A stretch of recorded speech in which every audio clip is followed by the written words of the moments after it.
கேள்வி ஒன்றாக இருந்தாலும் பதில் எப்படியா இருக்கான், ஆளுக்கு ஏற்ற மாதிரி மாறுபடும். நேரில் வந்துட்டால் என்ன பண்ணிடலாம், எல்லா கேள்வியும் கேட்டு தெளிவாக. அதுக்கு தான் சத் சங்கம். என்னுடைய நோக்கம் எல்லாம் மனிதர்கள் எல்லாம் மகிழ்ச்சியாக இருக்கணும், அவ்வளோதான். இவ்வளோ சினிமா பாட்டுகளே எப்படி நீங்கள் மனப்பாடமாக சொல்கிறீங்க கடவுளே? ஒருவேளை இந்த கேள்வி பதில் ஒருவேளை எனக்கே கூட இல்லை. நான் இந்த கேள்வி கேட்டதே இல்லை என்னை பார்த்து. இப்போ கேட்கறதுனால நான் யோசிக்கிறேன். நான் சிங்காமணி ஸ்கூலில் படிச்சுன்னு இருந்தேன், 6லேருந்து 10 வரைக்கும். 11 படிக்க முடியல. அங்கே சிவன் கோயிலுக்கு ஓரத்தில் ஒரு சந்து ஒன்று போவோம். சினிமா பாட்டுங்கள்லாம் புக்குங்க விற்கும்.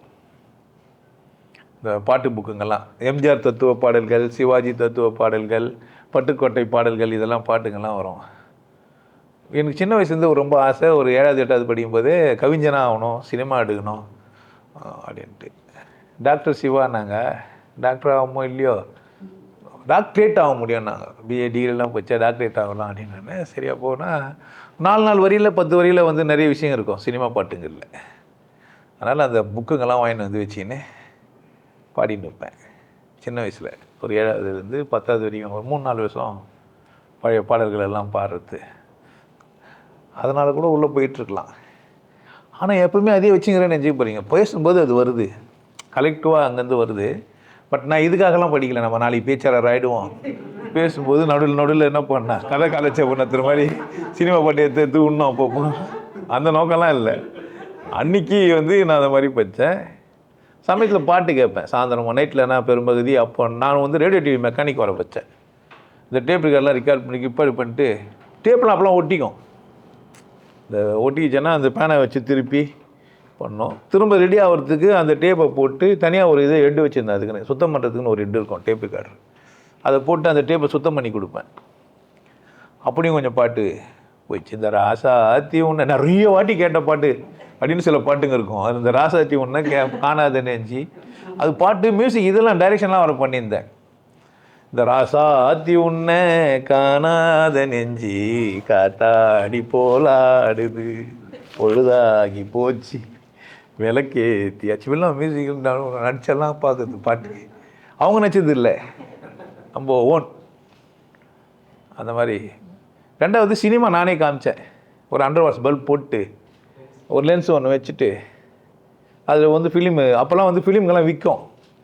கோலியெல்லாம் ஆனோம்னா இது மாஸ்லாம் ஆனோம்னா ஃபிலிம் வைக்கும். அந்த ஃபிலிம்லேருந்து எடுத்து வச்சுக்கின்னு ஒரு கதை ஒன்று கிரியேட் பண்ணி ஃபிலிம் வச்சுட்டு கதை காட்டுவேன். இந்த வேலிங்காத்த 50 ரூபா இருக்குது எங்கள் வீட்டு பின்னெல்லாம். அப்போல்லாம் கிராமம் அது, இப்போ தான் வேறு மாதிரி மாறிச்சு. அப்போதுலேருந்தே பாடுனுக்கிறேன். ராஜா யார் இப்போ தெரியல, லானி ராஜாவா ராணியோ ராஜா மாதிரி பாட்டு வந்துச்சு தவிர.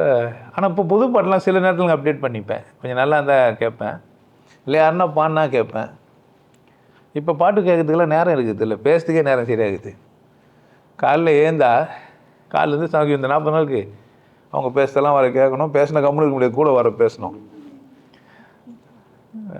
இந்த பேச்சு கொஞ்சம் வித்தியாசமாக இருக்குது. ஒருத்தனை கதை சொல்ல மாட்டேன் முடிவாகிறானு. அப்படியோ பாட சொல்றியா பாடுறேன்னு பார்க்கலாம் என்ன நடக்குதோ. கேட்டு நிற்பாங்க, நாளைக்கு போனால் கேட்பானுங்க என்ன இதெல்லாம் எதுவும் போய் மைண்ட் வாய்ஸ் கட்டிச்சு தானே. சினிமா பாட்டு வர்றதுக்கு சின்ன வயசுலேருந்தே புக்கு வச்சுட்டு தான் ரொம்ப காலமாக எடுத்து வர வச்சுருந்தேன். அதெல்லாம் காணாமல் போயிடுச்சு. அதெல்லாம் அப்போல்லாம் அந்த ஒரு மட்டமான பேப்பரில் பண்ணியிருக்கோம் அந்த புக்கெல்லாம், ரொம்ப சீப் அண்ட் ரேட்டாக. ₹1 ₹2 வரும் அது. இப்போ அந்த மாதிரிலாம் இல்லை போல இது புக்கெல்லாம் பாட்டெல்லாம் மாதிரிலாம் இல்லை. இப்போ சிலதெல்லாம் பார்த்தீங்கன்னா இந்த இதில் யூடியூப் மியூசிக்லலாம் லிரிக்ஸும் இருக்கும், சிலதெல்லாம் லிரிக்ஸ் இல்லைன்னு வந்துருக்குது. ஹிந்தி பாட்டெலாம் கூட பாட பார்த்தேன் நான். தம்மர தம் தமிழில் எழுதி வரும், ஆனால் பாடி பார்த்து சினிமா எடுக்கணுன்றதுக்கான முயற்சியில் என்னென்ன பண்ண முடியுமோ அதில் ஒன்று பாட்டுங்க பாடுறது ராஜா. பாட்டு பாடலான்னு நினச்சேன். இப்போவும் பாட்டு எழுதினா பக்தி பாட்டு ஆயிடுச்சு. உங்களுக்கு எல்லாருக்கும் ஒரு விஷயம் சொல்கிறேன், ஆனந்த வாழ்வு அப்படின்ற ஒரு கோர்ஸ் யூடியூப்பில் போட்டு வச்சுருக்கேன். Happy life course. நீங்கள் மெம்பர் ஆனீங்கன்னா ஆனந்த வாழ்வு கோர்ஸை நேரடியாக நீங்கள் யூடியூப்பில் பார்க்கலாம். ஃபேமிலியாக டிவியில் போட்டு என்ன பண்ணலாம், எல்லாரும் ஃபேமிலியாக போட்டு பார்க்கலாம். ஒருத்தர் தான் சப்ஸ்கிரைப் பண்ணீங்க, 5 பேர் 6 பேர் என்ன பண்ணலாம், நீங்கள் அதை பார்க்கலாம். வாய்ப்பு பயன்படுத்திக்கப்பா.